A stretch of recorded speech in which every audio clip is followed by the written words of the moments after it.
공포와 두려움에 떨었던 일본에서의 그날 밤 땅은 마치 바다처럼 출렁거리고 알 수 없는 굉음이 들렸던 그날 밤의 아비규환 속으로 이야기를 시작해보려고 합니다. 공포 속에 잠긴 그 현장에 대해 들어볼까요? 제 이름은 히로시 나카무라입니다. 올해로 45살이고 일본에서 20년 넘게 구조공학자로 일해왔습니다. 저는 대부분의 인생 동안 일본이 모든 면에서 최고라고 생각했어요. 특히 건축에 있어서는 말이죠. 우리는 항상 전문가였고 새로운 아이디어도 제일 먼저 내놓는 사람들이라고 믿었죠. 이게 사실이 아닐 거라고는 한 번도 생각해 본 적이 없었어요. 제 경력 동안 많은 건물을 설계해 왔습니다. 크고 작은 것들, 화려한 것들, 그리고 평범한 것들까지. 하지만 제가 가장 자랑스러워했던 것은 바로 그 건물들이 지진을 견딜 수 있게 만든 것이었어요. 일본은 지진이 자주 발생하거든요. 그래서 땅이 흔들릴 때 무너지지 않는 건물을 짓는 것이 정말 중요했어요. 저는 제 건물들이 최고라고 항상 믿어왔어요. 안전하고 튼튼하며 영원히 버틸 거라고요. 적어도 그 9월의 그날까지는 그렇게 믿었어요. 그날은 제 인생을 완전히 바꿔놓은 날이었어요. 제가 있었던 곳은 도쿄 근처의 큰 도시 요코하마였어요. 제가 설계에 참여한 새로운 고층 건물을 점검하러 갔었죠. 그 건물은 아마 40층 정도 되는 높이였을 거예요. 제 작품을 둘러보면서 꽤 뿌듯한 기분이 들었던 게 기억나요. 그날은 평범한 날이었어요. 햇볕이 밝게 내리쬐고 사람들은 각자 일상에 바쁘게 움직이고 있었죠. 저는 인도를 걸으며 제 건물을 올려다보고 있었어요. 그때 그걸 느꼈어요. 발밑에서 약간의 떨림이 느껴졌죠. 처음에는 별로 신경 쓰지 않았어요. 일본에서는 작은 진동이 자주 일어나니까요. 워낙 큰 해서 대부분의 사람들은 그런 진동을 거의 신경 쓰지 않아요. 저도 그때 또 하나의 작은 흔들림이군. 별일 아니네. 라고 생각했어요. 그런데 곧 진동이 점점 강해졌어요. 훨씬 더 강하게요. 몇 초 만에 그 작은 흔들림이 무서운 공포로 변했어요. 땅이 단순히 흔들리는 게 아니라 파도처럼 출렁거렸어요. 마치 발밑에서 천둥이 울리는 듯한 깊은 굉음이 들렸죠. 겨우 서 있던 저는 비틀거리면서 근처 가로등을 붙잡아야 했어요. 넘어지지 않으려고요. 주변 사람들은 비명을 지르고 여기저기 뛰어다녔어요. 자동차들이 마치 장난감처럼 도로 위에서 튀어오르고 있었어요. 소음은 이루 말할 수 없이 컸어요. 땅이 울리는 소리, 유리가 깨지는 소리, 사람들의 외침이 뒤섞여 있었죠. 그 순간 제가 그토록 자랑스러워했던 건물을 올려다봤어요. 그 건물이 나무가 바람에 흔들리듯 좌우로 크게 흔들리고 있었어요. 잠시 동안 저는 건물이 무너질 것이라고 확신했어요. 심장이 너무 빨리 뛰어서 목까지 두근거리는 게 느껴졌죠. 진동은 끝없이 계속되는 것 같았지만 아마 1분이나 2분 정도밖에 안 되었을 거예요. 진동이 멈추자 저는 그 자리에 서서 숨을 고르려 했어요. 다리가 후들거리고 손이 떨리고 있었어요. 주변을 둘러보니 제 눈을 믿을 수가 없었어요. 제가 잘 알고 있던 도시는 마치 전쟁터 같았어요. 건물들은 무너졌고 도로는 갈라져서 큰 균열이 생겼어요. 차들은 뒤집혀 있었고 어디를 봐도 파괴된 모습뿐이었어요. 제가 설계한 건물은 아직 서 있었지만 다른 건물들은 그렇지 못했어요. 먼지에 뒤덮인 사람들이 울고 있었고 일부는 다쳐서 피를 흘리고 있었어요. 다른 사람들은 필사적으로 이름을 부르며 사랑하는 사람들을 찾고 있었어요. 그 순간 제 안에서 무언가가 부서졌어요. 자부심도 자신감도 모두 주변의 건물들처럼 무너져 내렸어요. 어떻게 이런 일이 일어날 수 있었을까요? 우리 모두의 고급 기술과 세심한 계획이 이렇게 형편없이 실패할 수 있었던 걸까요? 저는 작아지고 무력해진 기분이었어요. 제 인생에서 처음으로 우리가 제가 생각했던 만큼 대단하지 않을지도 모른다는 생각이 들었어요. 일본이 최고라고 믿었던 모든 것들이 잘못되었을지도 모른다는 사실을 인정하기가 힘들었지만 제 눈앞에 펼쳐진 광경을 부정할 수는 없었어요. 그곳에 서서 파괴된 도시의 잔해 속에서 저는 모든 것이 달라졌다는 걸 알았어요. 단순히 지진으로 인한 충격만이 아니라 저 자신의 오만함을 깨달았다는 사실이었어요. 그날은 제 옛자아가 무너지고 더 겸손한 새로운 히로시가 태어난 날이었어요. 지진이 끝나고 난 며칠은 깨어날 수 없는 악몽 같았어요. 흔들림이 멈추자마자 구조 작업에 참여했어요. 많은 사람들이 도움이 필요한데 가만히 있을 수가 없었거든요. 요코하마의 거리는 전혀 알아볼 수 없을 정도였어요. 매일 지나던 건물들이 이제는 잔해 더미로 변해버렸죠. 차들은 뒤집히거나 떨어진 잔해 아래에 깔려 있었고 공기는 먼지로 가득해서 숨쉬기도 힘들었어요. 어디를 봐도 파괴된 모습뿐이었죠. 우리는 쉬지 않고 일했어요. 잔해를 파헤치며 생존자를 찾으려고 했죠. 구조견의 짖는 소리와 응급차의 사이렌 소리가 공기를 가득 메웠어요. 가끔 잔해 아래에서 희미한 울음소리나 두드리는 소리가 들리면 그 순간은 우리에게 희망을 주었고 더 열심히 일할 수 있는 힘을 주었어요. 구조한 사람들의 얼굴을 절대 잊을 수 없을 거예요. 그들의 눈은 공포와 안도감으로 가득 차 있었어요. 어떤 사람들은 울었고 어떤 사람들은 웃었고 또 어떤 사람들은 너무 충격을 받아 아무 반응도 하지 못했죠. 한 사람을 살아서 구해낼 때마다 압도적인 비극 속에서 작은 승리를 거둔 것 같았어요. 하지만 구해낸 사람들만큼이나 제때 도달하지 못한 사람들도 있었어요. 그런 사람들을 생각하면 가슴이 무너졌어요. 우리 건물이 더 튼튼했더라면, 우리가 더 잘 준비했더라면. 이런 생각이 머릿속을 떠나지 않았어요. 밤이 되자 도시는 더욱 기괴하게 보였어요. 전기가 끊겨서 비상조명과 가끔씩 보이는 화재만이 유일한 빛이었어요. 어둠은 사람들의 도움을 요청하는 소리와 가족들이 사랑하는 사람들을 찾는 소리를 더 크게 만드는 것 같았어요. 근육이 아프고 손이 자네를 파헤치느라 다 헐어버렸지만 멈출 수가 없었어요. 눈을 감을 때마다 무너지는 건물과 갇힌 사람들의 비명이 들려왔거든요. 특히 기억에 남는 장면이 있어요. 무너진 아파트 건물에서 일하고 있을 때였는데 어린 아이의 울음소리가 들렸어요. 우리는 몇 시간 동안 조심스럽게 잔해를 제거했어요. 마침내 5살이나 6살쯤 되어 보이는 작은 여자아이에게 도달했죠. 그녀는 떨어진 빔이 만들어낸 작은 공간에 웅크리고 있었어요. 우리가 그녀를 꺼냈을 때 그녀는 나를 꽉 껴안고 울었어요. 저도 눈물이 나서 그녀를 꼭 안아줬어요. 그 순간 제 자만심과 교만함이 모두 사라졌어요. 우리가 가장 약한 사람들을 보호하지 못한다면 우리의 자부심이 무슨 소용이 있을까 생각했죠. 상황이 더 나빠질 수 없다고 생각한 순간 더 나빠졌어요. 지진이 발생한 지 몇 주 후 슈퍼 태풍이 도쿄로 직격할 것이라는 소식을 들었어요. 믿을 수가 없었죠. 우리는 아직도 지진의 여파를 수습하고 있었는데 이제 태풍이라니요? 어느 이른 아침 상사에게서 전화가 걸려왔어요. 히로시, 지금 당장 도쿄로 와야 해. 그의 목소리는 긴장감이 느껴졌어요. 그가 걱정하고 있다는 걸 알 수 있었죠. 저는 서둘러 가방을 챙기고 첫 기차를 타고 도쿄로 향했어요. 가는 내내 지진 생각을 멈출 수가 없었어요. 손이 떨렸고 계속해서 스스로에게 물었어요. 이번에도 실패하면 어쩌지? 도쿄에 도착했을 때 도시는 그야말로 아수라장이었어요. 사람들은 창문을 막고 물품을 사재기하며 분주히 움직이고 있었죠. 도로는 도시를 떠나려는 차들로 가득 찼고 혼란스러웠어요. 비상운영센터에 도착했을 때 뭔가 달라졌다는 걸 바로 알 수 있었어요. 낯선 얼굴들이 제 동료들과 뒤섞여 있었죠. 그들은 한국어로 말하고 있었어요. 무슨 일이야? 저는 동료인 타케시에게 물었어요. 그는 어색한 표정을 지으며 대답했어요. 정부가 한국에서 지원을 요청했어. 그들은 태풍 대비 전문가들이야.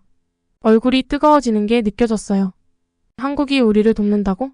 이해가 안 됐어요. 일본이 최고여야 하는데 우리가 누구의 도움도 필요 없다 생각했는데 특히 한국의 도움은 더더욱 필요 없다고 생각했어요. 저는 짧은 검은 머리의 한 여성이 엔지니어 그룹에게 지시를 내리는 모습을 지켜봤어요. 그녀는 자신감 있게 말했고 모두가 집중해서 듣고 있었어요. 인정해야 했죠. 조금 호기심이 생겼어요. 타케시는 제가 쳐다보는 걸 눈치챘어요. 저 사람은 박수진이야. 한국팀을 이끌고 있어. 그때 수진이 고개를 들어 제 시선을 마주쳤어요. 그녀는 미소를 지으며 다가왔어요. 나카무라 히로시 씨죠? 그녀는 완벽한 일본어로 말했어요. 당신의 일에 대해 많이 들었어요. 만나 뵙게 되어 영광입니다. 저는 어색하게 인사를 했어요. 기대와는 전혀 다른 상황이라 마음이 복잡했어요. 그 후 몇 시간 동안 저는 수진과 그녀의 팀이 일하는 모습을 지켜봤어요. 그들은 빠르고 효율적으로 움직이며 복잡한 방수벽을 설치하고 대피 경로를 조직했어요. 그들의 방식은 우리와 달랐지만 효과적이라는 건 부정할 수 없었어요.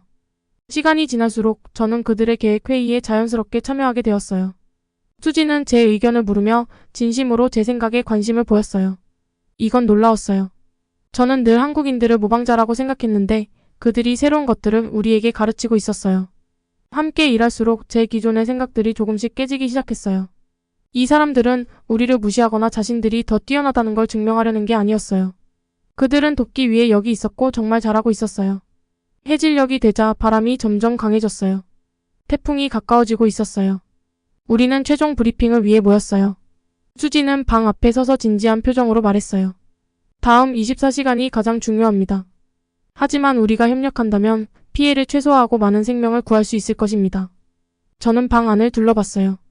일본과 한국의 엔지니어들이 나란히 서서 함께 이 도전을 맞이할 준비를 하고 있었어요. 몇 주 만에 처음으로 희미한 희망이 느껴졌어요. 회의가 끝나고 나서 수진이 저를 따라왔어요. 히로시 씨, 그녀가 말했어요. 이 상황이 이상적이지 않다는 건 알아요. 하지만 우리는 친구로서 여기 왔습니다. 서로 배울 점이 많을 거예요. 저는 말없이 고개를 끄덕였어요. 제 마음이 복잡했어요. 제가 알고 있던 모든 것이 뒤집히고 있었죠. 그날 밤 비상대피소에서 잠을 청하려 했지만 낮에 있었던 일들이 머릿속에서 떠나지 않았어요. 한국팀의 혁신적인 아이디어, 수진의 리더십, 그리고 제가 목격한 협력 정신. 이 모든 것이 제가 예상했던 것과는 달랐어요. 문득 깨달았어요. 제가 틀렸다는 걸요. 한국에 대해, 일본의 우월성에 대해, 그리고 많은 것들에 대해 잘못 생각했어요. 받아들이기 힘든 사실이었지만 밖에서 들려오는 바람 소리를 들으며 저는 선택을 해야 한다는 걸 알았어요. 기존의 믿음과 편견에 집착할 수도 있고 새로운 가능성에 마음을 열 수도 있었어요. 이 상황을 굴욕으로 볼 수도 있고 배움과 성장의 기회로 삼을 수도 있었어요. 잠에 들며 저는 결심했어요. 내일은 열린 마음으로 이 상황을 대하겠다고. 수진과 그녀의 팀과 함께 일하겠다고, 그들에 맞서지 않고 함께 하겠다고요. 어쩌면 우리는 이 태풍을 함께 이겨내고 더 강해질 수 있을지도 몰라요. 제가 몰랐던 건 이 모든 것이 저 자신, 제 나라, 그리고 세상에 대해 알고 있던 모든 것을 바꿀 여정의 시작에 불과했다는 것이었죠. 며칠 동안 저는 점점 더 수진 씨와 그녀의 한국팀과 함께 일하게 됐어요. 처음에는 아직도 망설였어요. 한국에 대해 제가 잘못 생각하고 있을 수도 있다는 걸 인정하고 싶지 않았거든요. 하지만 함께 일하면서 제가 보고 있는 것들을 무시할 수 없었어요. 어느 아침 저는 임시본부에 도착했을 때 수진 씨가 도쿄 지도를 펴고 있는 모습을 봤어요. 그녀는 저를 보고 미소 지으며 말했어요. 좋은 아침이에요, 히로시지. 이 지역의 방수벽을 어떻게 개선할 수 있을지 생각해봤어요. 그녀는 지도에서 한 지점을 가리켰어요. 저는 자세히 들여다봤어요. 그녀의 아이디어는 정말 기발했어요. 제가 생각해보지 못했던 방식이었죠. 이거 진짜 좋은 생각이네요. 저는 마지못해 인정했어요. 수진 씨의 미소가 더 환해졌어요. 고마워요. 우리 같이 해볼까요? 계획을 세우기 시작하면서 저는 수진 씨와 함께 일하는 게 얼마나 쉬운지 깨달았어요.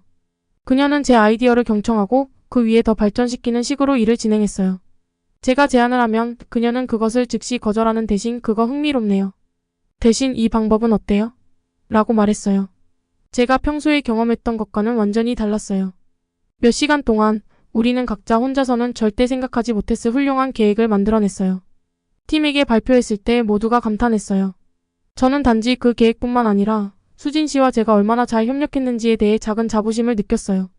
며칠이 지나면서 저는 한국팀에 대해 다른 것들도 눈에 들어오기 시작했어요. 그들은 단순히 공학적 기술만 뛰어난 게 아니라 사람들과의 소통도 아주 잘했어요. 수진 씨가 현지 주민들과 복구 작업에 대해 이야기하는 모습을 지켜봤어요. 그녀는 단지 지시만 내리는 게 아니라 그들의 우려를 경청하고 질문에도 차근차근 대답해줬어요. 심지어 어떻게 개선할 수 있을지 그들의 아이디어도 물어보더라고요. 왜 그렇게 해요? 저는 나중에 그녀에게 물었어요. 그냥 시키는 대로 하는 게 더 빠르지 않아요? 수진 씨는 잠시 생각하더니 말했어요. 단기적으로는 그럴 수도 있죠. 하지만 주민들을 참여시키면 그들이 미래의 재난에 더 잘 대비할 수 있을 거예요. 게다가 우리가 생각하지 못했던 좋은 아이디어를 종종 그들이 내놓기도 하거든요. 그 말이 정말 일리가 있었어요. 그리고 실제로 효과를 보고 있었죠.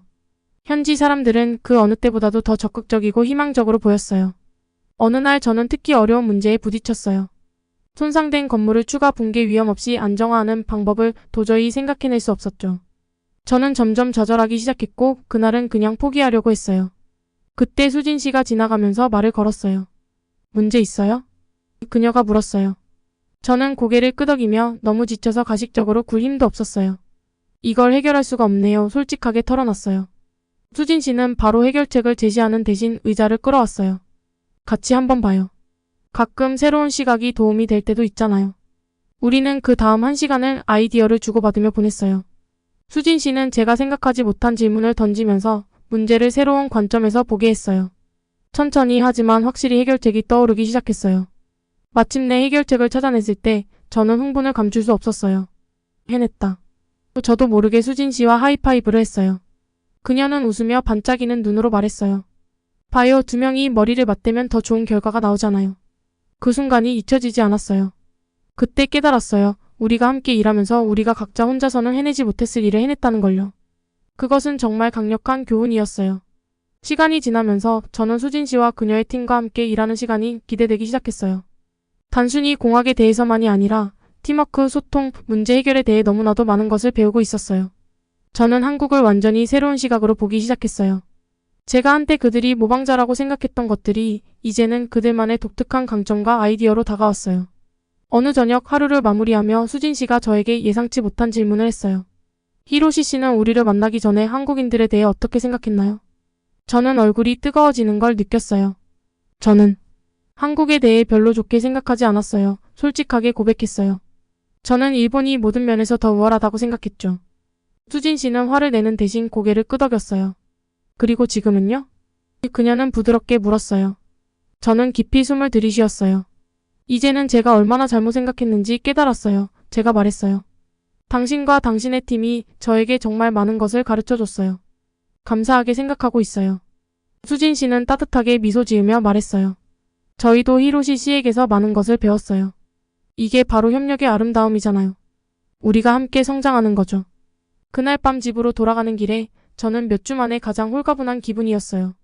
제 오래된 편견들이 무너지고 있었고 그 자리에 수진 씨와 그녀의 팀에 대한 깊은 존경심이 자리 잡고 있었어요. 계속 배우고 계속 성장하는 게 정말 기대되었어요. 처음으로 저는 어떤 새로운 아이디어든 어디에서 오든 진심으로 받아들일 준비가 되어 있었어요. 진정한 강함은 자신이 최고라고 생각하는 데서 오는 것이 아니라 다른 사람들에게서 배우려는 마음가짐, 자신의 잘못을 인정할 줄 아는 용기, 그리고 공동의 목표를 위해 함께 일하는 데서 나온다는 것을 깨달았어요. 그날 밤 잠들면서 저는 미래에 대한 희망으로 가득 찼어요. 일본뿐만 아니라 이웃 나라들과 쌓아가는 관계들에 대해서도요. 도쿄에서 복구 작업이 마무리될 즈음 저는 완전히 다른 사람이 된 기분이었어요. 지난 몇 주 동안 저는 예상치 못한 방식으로 변화했죠. 일본이 모든 면에서 최고라고, 특히 공학에서는 더더욱 그렇다고 생각했었어요. 하지만 수진 씨와 그녀의 한국팀과 함께 일하면서 전혀 새로운 세계가 제 눈앞에 펼쳐졌습니다. 어느 맑은 아침, 저는 수진 씨와 함께 도쿄를 내려다볼 수 있는 언덕 위에 서 있었어요. 도시는 여전히 혼란스러웠지만 생명력이 돌아오고 있는 모습을 볼 수 있었죠. 사람들이 밖으로 나와 집과 가게를 재건하고 있었습니다. 우리가 함께 이뤄낸 것들이 놀라웠어요. 저기 보세요. 제가 우리가 함께 설계한 새 다리를 가리키며 말했어요. 저 재료를 사용할 생각은 전혀 못했을 텐데 이전에 우리가 만든 것보다 더 강하고 유연하네요. 수진 씨는 미소를 지었어요. 이게 바로 협업의 아름다움이에요, 히로시 씨. 각자 다른 아이디어를 가지고 있잖아요. 저는 자부심과 겸손함이 섞인 감정을 느끼며 고개를 끄덕였어요. 처음에 당신이 왔을 때 솔직히 당신이나 당신 팀과는 아무 상관도 하고 싶지 않았어요. 한국이 우리에게 뭘 가르칠 수 있겠어? 라고 생각했거든요. 정말 큰 오산이었어요. 그녀는 웃음을 터뜨렸어요. 당신이 우리를 별로 반기지 않았다는 걸 느낄 수 있었죠. 하지만 지금 우리를 봐요. 저도 웃으며 맞장구 쳤어요. 그 말이 사실이었죠. 지난 몇 주 동안 수진 씨는 단순한 동료 이상이 되었어요. 존경하고 감탄하게 된 친구가 되었죠. 우리는 긴 밤을 설계도 위에서 보냈고 짧은 휴식 시간 동안 함께 식사를 했으며 진지한 상황 속에서도 농담을 주고받을 여유도 찾았어요. 당신에게서 많은 것을 배웠어요. 제가 고백했어요. 단순히 공학적인 것만이 아니라 삶에 대해서도요. 지역사회와 연결되는 방식, 모든 사람의 의견을 듣는 태도. 정말 놀라웠어요. 수진 씨의 눈이 반짝였어요. 저도 히로시 씨에게서 많이 배웠어요. 세심한 주의와 헌신적인 자세. 정말 감명받았어요. 우리는 잠시 편안한 침묵 속에서 도시를 바라보았어요. 얼마나 많은 것이 변했는지 생각해보았죠. 이제 더 이상 한국을 경쟁자나 우리를 모방하려는 나라로 보지 않게 되었어요. 그들은 자신들만의 강점과 뛰어난 아이디어를 가진 파트너였어요. 있잖아요. 제가 천천히 말했어요. 이게 시작에 불과한 것 같아요. 우리가 더 자주 함께 일한다면 할 수 있는 일이 정말 많을 것 같아요. 수진 씨는 열정적으로 고개를 끄덕였어요. 맞아요. 우리 두 나라의 장점을 합치면 어떤 일을 해낼 수 있을지 상상해보세요. 우리가 언덕을 내려오면서 제 머릿속은 가능성으로 가득 찼어요. 우리가 함께 할 수 있는 모든 프로젝트, 함께 해결할 수 있는 문제들이 떠올랐어요. 그날 오후 수진 씨와 그녀의 팀이 떠날 준비를 하면서 저는 슬픔을 느꼈어요. 지난 몇 주 동안 우리는 많이 가까워졌고 그 모든 것이 끝나는 게 싫었어요. 수진 씨는 제 기분을 눈치챈 것 같았어요. 그녀는 명함을 꺼내 저에게 건네주며 따뜻한 미소를 지었어요. 계속 연락해요. 그녀가 말했어요. 우리가 서로 배울 점이 아직 많이 남아있잖아요. 저는 명함을 받으며 복잡한 감정을 느꼈어요. 그러고 싶어요. 제가 조금 떨리는 목소리로 대답했어요. 그리고 놀랍게도 이렇게 덧붙였어요. 언젠가 서울에 가보고 싶네요. 수진 씨의 얼굴이 불꽃처럼 환해졌어요. 정말요? 언제든 환영이에요. 제가 구경시켜 드릴게요. 그녀와 팀이 버스를 타는 모습을 보며 저는 몇 년 만에 처음으로 설렘을 느꼈어요. 이건 끝이 아니었어요. 새로운 시작이었죠. 그날 밤 저는 아파트에서 수진 씨의 명함을 바라보았어요. 제가 얼마나 많이 변했는지 생각했죠. 저는 더 이상 고집스럽게 일본의 우월성을 믿는 일본 엔지니어가 아니었어요. 이제 저는 더 큰 무언가의 일부였어요. 문제를 해결하고 혁신을 이루어내는 글로벌 커뮤니티의 일원이었죠. 노트북을 열고 한국의 공학 프로젝트에 대해 조사하기 시작했어요. 그들의 다른 혁신들이 궁금했고 더 많이 배우고 싶었어요. 읽는 동안 영감이 떠올랐어요. 일본과 한국의 엔지니어들 간의 교환 프로그램을 만들면 어떨까? 아이디어를 공유하고 함께 프로젝트를 진행하며 서로에게서 배우는 거죠. 아이디어를 적어 내려가면서 점점 더 흥분되었어요. 잠자리에 들 무렵에는 이미 여러 페이지의 메모와 머릿속 가득한 꿈들로 가득했어요. 다음날 아침 저는 일찍 일어나 새로운 장을 열 준비가 되어 있었어요. 제가 사랑하는 도시, 우리가 함께 구해낸 도쿄를 바라보았어요. 하지만 이제는 다르게 보였죠. 더 이상 제 도시만이 아니었어요. 더 큰 세상의 일부였고 제가 탐험하기를 간절히 바라는 세계였죠. 전화를 들어 수진 씨의 번호를 눌렀어요. 그녀가 전화를 받았을 때 그녀의 목소리에서 웃음소리가 들리는 것 같았어요. 히로시 씨, 이렇게 빨리 연락할 줄 몰랐어요. 저는 깊은 숨을 들이쉬었어요. 수진 씨, 제안이 하나 있어요. 우리 두 나라 간의 교환 프로그램을 만들어 보는 건 어떨까요? 제 생각을 설명하면서 흥분이 점점 커지는 걸 느꼈어요. 이건 시작에 불과했어요. 함께라면 어떤 도전도 어떤 문제도 해결할 수 있었죠. 미래는 밝았고 그 미래가 어떻게 펼쳐질지 정말 기대되었어요.